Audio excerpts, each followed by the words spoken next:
अस्सलाम वालेकुम and welcome students. Second year chemistry chapter number 1 हम कंटिन्यू करेंगे। आज का टॉपिक है ऑक्साइड्स। सो बेसिकली जो वर्ड है ऑक्साइड्स ये डिराइव हुआ है ऑक्सीजन से, यानी कि हमने ऑक्सीजन की बात की प्लस कोई भी एलिमेंट ले लेना है आपने पीरियोडिक टेबल में से। वो कोई भी एलिमेंट हो सकता है, लाइक हाइड्रोजन हो सकता है, कार्बन हो सकता है, नाइट्रोजन हो सकता है, सोडियम, कोई भी एलिमेंट हो सकता है पीरियोडिक टेबल में से। जब वो ऑक्सीजन के साथ रिएक्ट करेगा तो वो क्या बना देगा? Oxides. So oxides are basically compounds. Compounds क्या चीज़ होते हैं? जब एलिमेंट मिलता है, यानी कि ऑक्सीजन खुद एक एलिमेंट है, जब दूसरे एलिमेंट के साथ मिलता है, वो कोई भी एलिमेंट हो सकता है, हाइड्रोजन, कार्बन, नाइट्रोजन या सोडियम कोई भी हो सकता है। जब दो एलिमेंट्स, तीन एलिमेंट्स आपस में मिलते हैं तो कंपाउंड बनाते हैं। सो जब ऑक्सीजन डिफरेंट एलिमेंट्स के साथ कंपाउंड बनाएगा तो उन कंपाउंड्स को हम क्या कहेंगे? वो होंगे तो कंपाउंड्स जनरलाइज फॉर्म में अगर बोलें, लेकिन उनका नाम क्या हो जाएगा? ऑक्साइड्स। अब ऑक्साइड्स कितने टाइप्स के होते हैं ये हम फर्दर डिस्कस करेंगे। सो ऑक्साइड्स होते हैं तीन तरह के। दे आर बेसिक, उसके अलावा होते हैं एम्फोटेरिक एंड एसिडिक। तीन तरह के होते हैं। ये किस बेसिस पे हमने इनको क्लासिफाई कर दिया? इनके बिहेवियर की बेसिस पे।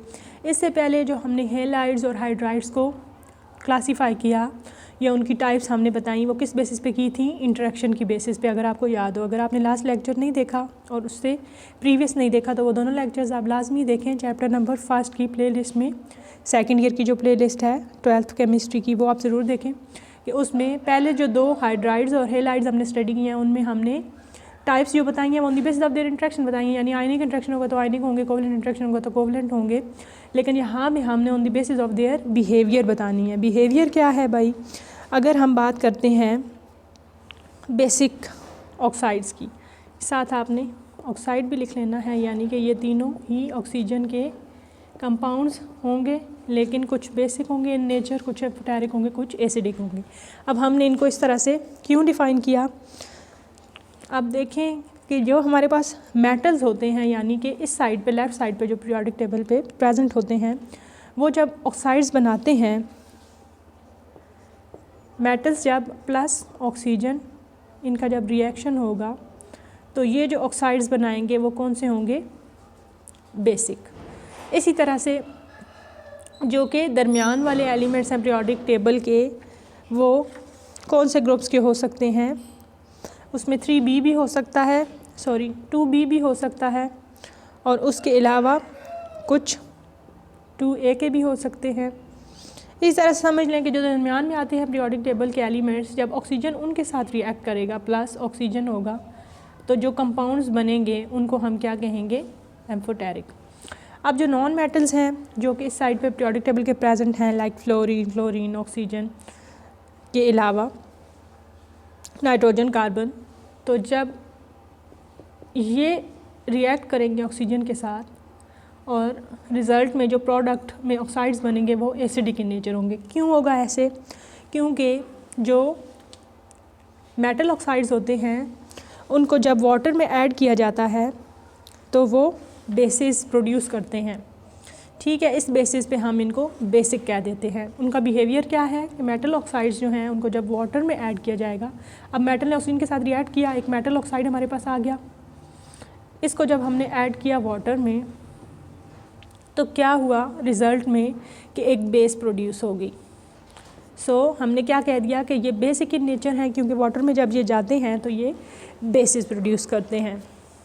उसी तरह से हम बात करें एसिडिक की, तो जो नॉन मेटल्स हैं, for example carbon, nitrogen, fluorine, ये जब ऑक्सीजन के साथ रिएक्ट करते हैं तो ये बना देते हैं ऑक्साइड्स। इन ऑक्साइड्स को जब हम नॉन मेटल NMO से हम अगर रिप्रेजेंट करें इसको, नॉन मेटल ऑक्साइड्स को जब हम वाटर में ऐड करते हैं तो हमें क्या मिलता है रिज़ल्ट में? एसिड।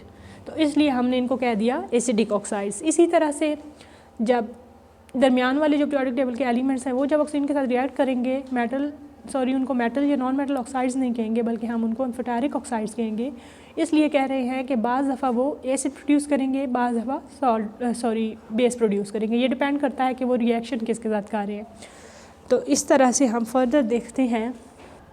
आप अपनी बुक्स पे देखें फर्स्ट चैप्टर में 14 जो पेज नंबर है इस पे ये एक टेबल दिया हुआ है, classification of oxides based on their acid and base character.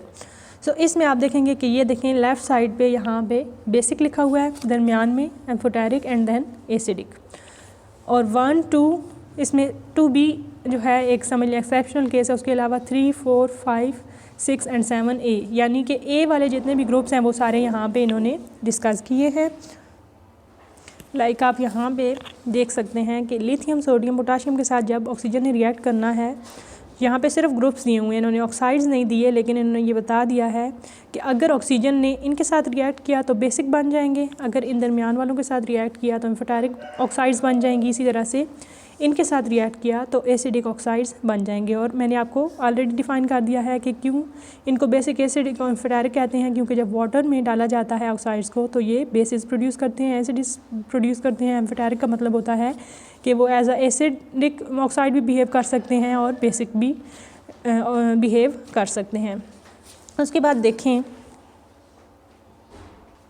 एक और इम्पॉर्टेंट चीज़ जो हमें यहाँ पे डिस्कस करनी चाहिए वो ये है कि अब हमने सोडियम ऑक्साइड ले लिया, ये क्या है हमारे पास बेसिक है। क्यों बेसिक है? क्योंकि सोडियम कौन से ग्रुप से बिलोंग करता है? 1A से।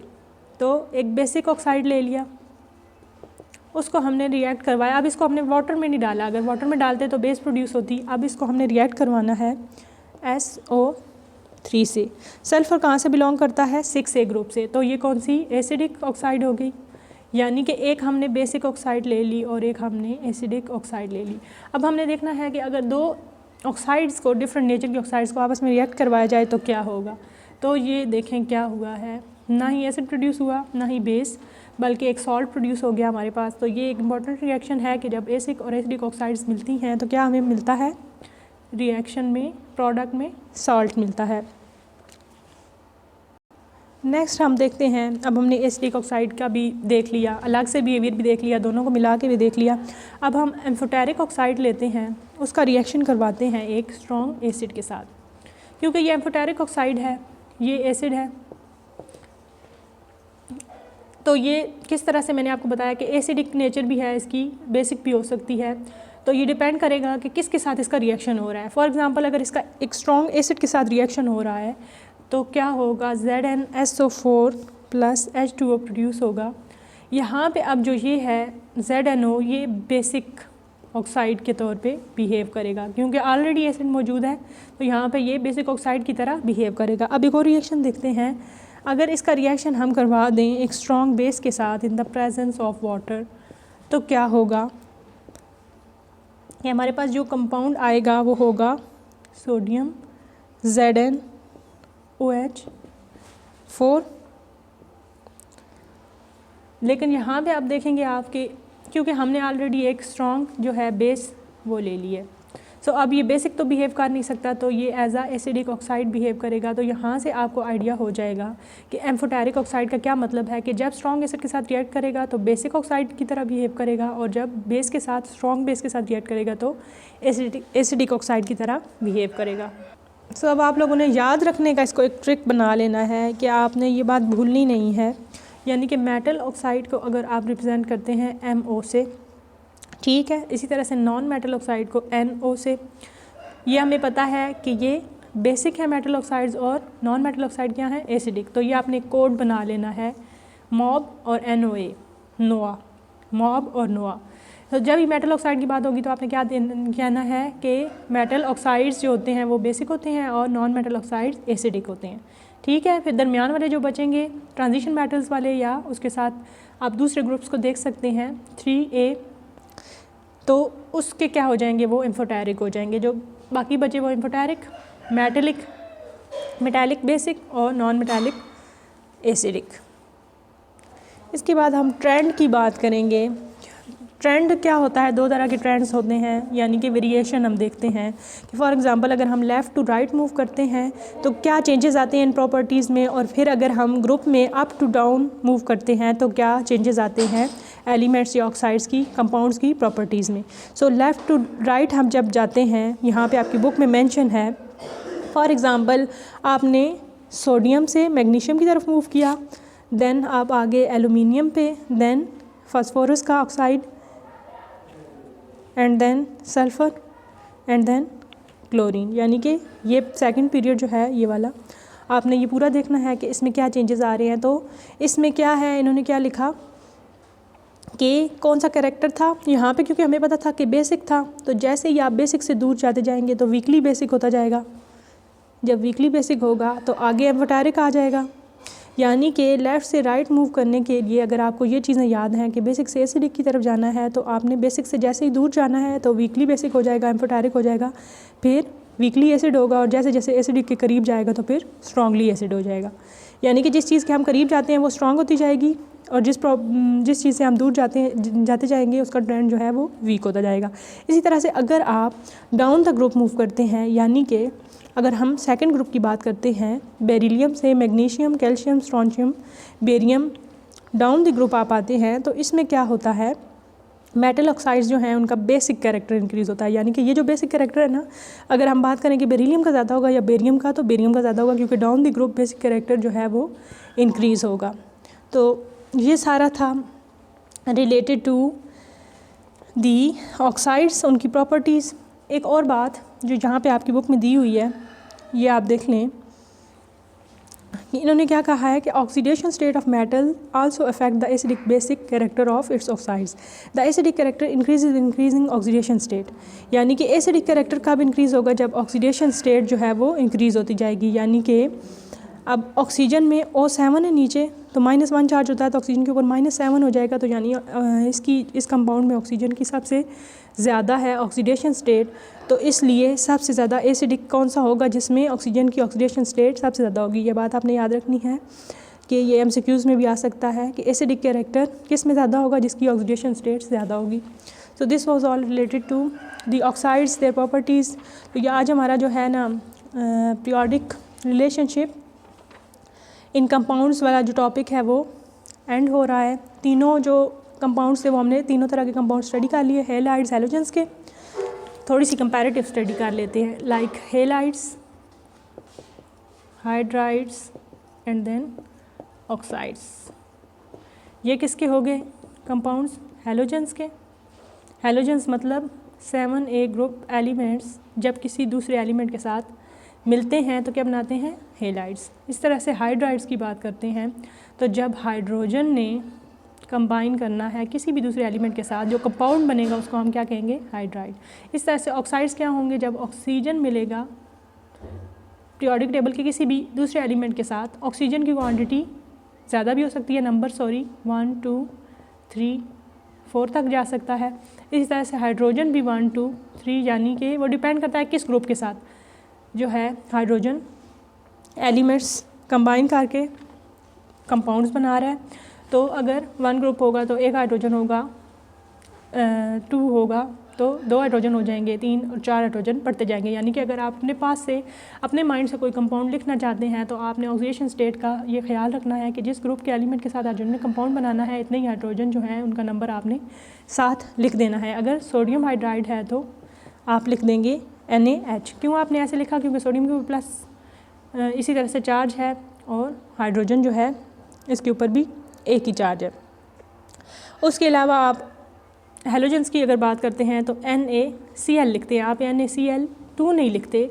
इसी वजह से लिखते हैं क्योंकि जो क्लोरीन है इसके ऊपर -1 चार्ज होता है और सोडियम के ऊपर भी +1 होता है। अगर अब मैग्नीशियम की बात करते हैं तो मैग्नीशियम क्योंकि सेकंड ग्रुप में से है तो इसके साथ आपको 2 क्लोरीन लगाने पड़ेंगे। इसी तरह से अगर आप एल्यूमिनियम लेंगे तो उसके साथ 3 क्लोरीन लगाने पड़ेंगे। तो ये छोटे छोटे कॉन्सेप्ट्स हैं, अगर ये आप याद रखेंगे तो आप ये मिस्टेक्स नहीं करेंगे कि कितने क्लोरीन लगते थे अगर हम एल्यूमिनियम लगाते, क्योंकि एल्यूमिनियम थर्ड ग्रुप में से है तो उसके साथ 3 ही क्लोरीन लगेंगे। इसी तरह से हम सिलिकॉन की बात करते हैं तो इसके साथ आपने SiCl4 की फॉर्म में लिखना है क्योंकि सिलिकॉन 4th ग्रुप में से है।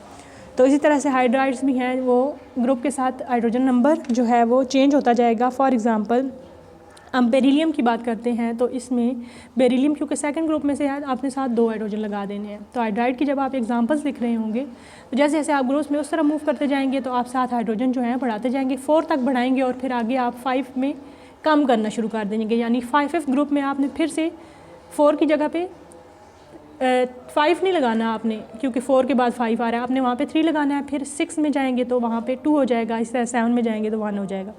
तो ये चीज़ें आपने नोट करनी है। ख़ुद भी कंपैरेटिव स्टडी किया करें, देखा करें कि ये अगर डिफरेंट ग्रुप्स के साथ हाइड्रोजन कंपाउंड बना रहा है तो हाइड्रोजन का जो नंबर है वो किस तरह से वेरी कर रहा है। इस तरह से ऑक्सीजन का आप देखेंगे तो ऑक्सीजन का भी इसी तरह से है कि डिफरेंट ग्रुप्स होंगे तो डिफरेंट कंपाउंड्स बनेंगे। लाइक ऑक्सीजन जब हाइड्रोजन के साथ रिएक्ट करेगा तो क्योंकि ऑक्सीजन के ऊपर ऑक्सीडेशन स्टेट पे भी डिपेंड करता है, क्योंकि ऑक्सीजन के ऊपर हमें पता है कि -2 है तो H2 लगाएंगे।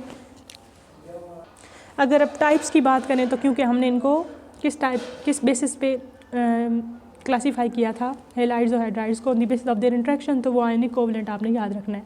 आयनिक कौन से वाले होंगे? लेफ़्ट साइड वाले, और कोवलेंट होंगे राइट साइड वाले, और दरमियान में इंटरमीडिएट आ जाएंगे हाइड्राइड्स के केस में। इनकी 3 हैं, इनकी 2 टाइप्स हैं। ऑक्साइड्स की जो है हम बेसिक एसिडिक देख ली on the basis of their behaviour, ये दोनों बिहेवियर की बेस पे नहीं है, ये इंट्रैक्शन की बेस पे हैं। तो ये तीनों टॉपिक्स जो हैं आज आपके वाइंड अप हो गए हैं। कोई भी चीज़ आपको समझ नहीं आई डायरेक्टली आप मुझसे पूछ सकते हैं और कमेंट सेक्शन में पूछ सकते हैं। वीडियो आपने फर्स्ट टाइम देखी है, चैनल पे नए हैं, चैनल को ज़रूर सब्सक्राइब करें और बेल आइकन को क्लिक करें ताकि आने वाले तमाम वीडियोस की नोटिफिकेशंस पर वक्त आप तक पहुंचती रहें और केमिस्ट्री के तमाम इंटरेस्टिंग लेक्चर्स से आप फ़ायदा उठा सकें। Thanks for watching the video.